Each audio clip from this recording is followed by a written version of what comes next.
Ce n'est plus qu'une question d'heure avant le retour du Deepavali dans les rues de Saint-André. Tout doit être prêt pour illuminer cette ville de l'Est de l'île. C'est ici que la fête des Lumières est la plus spectaculaire. En coulisses, l'équipe municipale est sur le pont.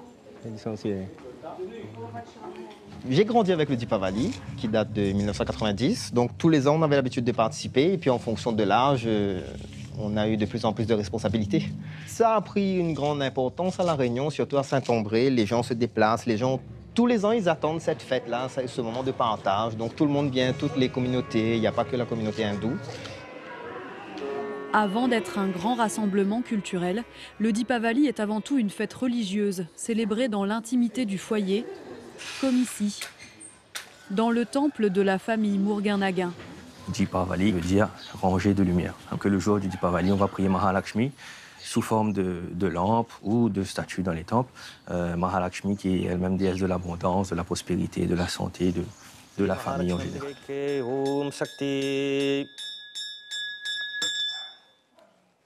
Nicolas officiera pour les festivités. C'est lui qui accompagnera la lumière par ses prières. C'est une fierté d'être le pont entre l'Inde et la Réunion à travers nos prières, à travers le peu de connaissances que nous avons pu acquérir pour pouvoir officier et du coup transmettre notre belle religion. En fait, dans toutes les religions, il y a le mot lumière, éclairé. Mais ça, c'est universel. Faire sortir cette fête hindoue des maisons pour en faire une opportunité de partage. C'est au docteur Selvam Shanmugam que l'on doit cette spécificité réunionnaise, née à l'aube des années 90. Deepavali, c'est une fête importante en Inde, puisque c'est même un jour férié, à Maurice, et dans beaucoup de pays où il y a une forte communauté indienne. Et moi, ici, dans le contexte de la Réunion, j'en voulais faire une fête qui ne soit pas une fête d'une composante donnée, mais une fête de tous les Réunionnais, mais éclairée sur ce message spirituel. On montrait cette image de l'hindouisme réunionnais, de tolérance et de partage.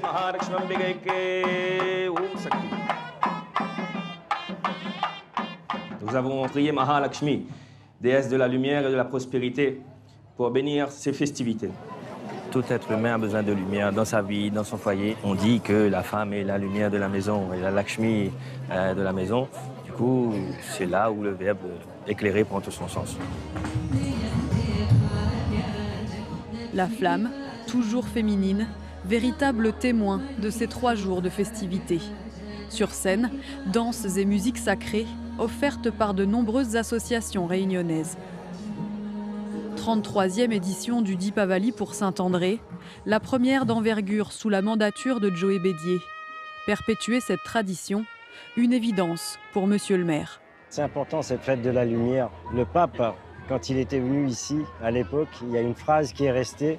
Il a dit aux Réunionnais, « Reste pas dans le fait noir, viens dans la lumière. Sors du noir, venez dans la lumière. » C'est vraiment une chance qu'on a, nous, ici, de vivre sur un petit bout de terre où tout le monde vit en parfaite harmonie. Il ne faut pas non plus se dire que c'est acquis. C'est pour ça qu'il faut que tout le temps, on se retrouve, comme là, c'est le cas en ce moment, dans le cadre du Deepavali. Avec des invités venus tout droit du Rajasthan pour l'occasion. Un avant-goût du grand soir, le rendez-vous populaire reste celui du défilé. Quelques 20 000 personnes sont attendues dans les rues du centre-ville. Je vous ai donné votre emplacement, c'est bon, hein, votre positionnement. À 1 heure du départ, Daisy Alamel s'assure que chacun ait sa part de lumière, quelles que soient ses convictions religieuses. Et puis, on se retrouve tout à l'heure. Vous avez la mosquée derrière, vous entendez les cloches de l'église à côté. Nous, on prépare notre... Alors, vous voyez, au moment où je vous parle, ça démarre à côté, donc ça donne des frissons. Et voilà, le vivre ensemble à Saint-André, on a toujours cohabité. On n'a jamais eu de soucis véritablement parce qu'on se connaît, on connaît les religions, on connaît les affinités des uns et des autres et ça fonctionne agréablement bien. J'ai été baptisée catholique. Malgré tout, je suis tamoule. Je vais à la messe, je vais à l'église, je vais au temple. Comme je suis croyante, je me dis toujours que je ne suis pas seule. J'ai là-haut le divin, j'ai les ancêtres. Pour moi, la lumière, elle est partout, elle est universelle. Guidés par la lampe une fois la nuit tombée, 8 chars se lancent sur près de 2 km au rythme des tambours sacrés. Parmi la foule massée contre les barrières, de nombreux touristes. Nous, on a ramené la cousine qui est en vacances, donc elle ne l'a jamais vue non plus. Après le Covid, donc on vient voir les couleurs, la lumière, c'est super joli. C'est en franchissant la ligne d'arrivée que l'on mesure l'attractivité de l'événement. Le stade Sarda Garriga héberge un véritable festival aux sonorités et aux saveurs indiennes. On fait partie de la religion tamoule, ici comme on dit Malbar. C'est une fête très importante pour nous parce que ça met de la lumière, ça éclaire nos vies. Un appel à la spiritualité et au voyage. Face à la scène, un public conquis, rassemblé par l'amour du rythme et de la découverte.